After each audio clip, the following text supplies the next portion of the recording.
Sir Jupiter, yung takot ko na yun ay nasundan. Ng mga halaman at pag-asikaso ng karding sa likod bahay. At siyempre, ang pag-aalaga.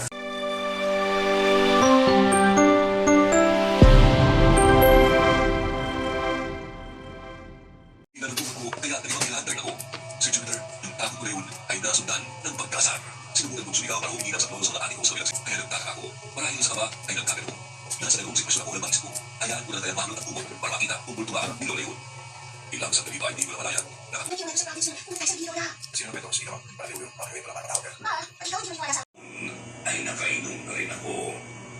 Walang naniniwala sa akin. Pipilit ni Karen sa akin. Habang nagtatalo kaming mag-asawa. At kahit sa lahat ng larawan, ang ako ay naglalagay kami ng pagkain.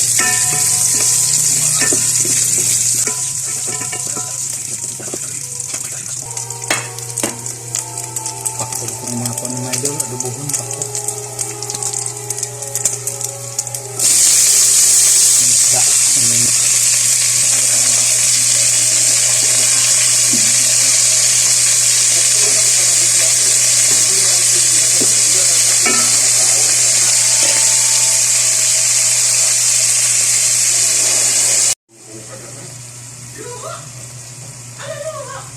puro mga cosmetics sa mga Kung imasin ang galing ko para uminaw na siya, pero umiiwas lang siya sa akin. Hindi naman sa ganoon. Naghahanap pa nga ako ng ibang pagkakakitaan, di ba? Eh bakit ba ayaw mo kasi iparenta yung kabilang bahay? Ng mga halaman at pag-asikaso ng karding sa likod bahay.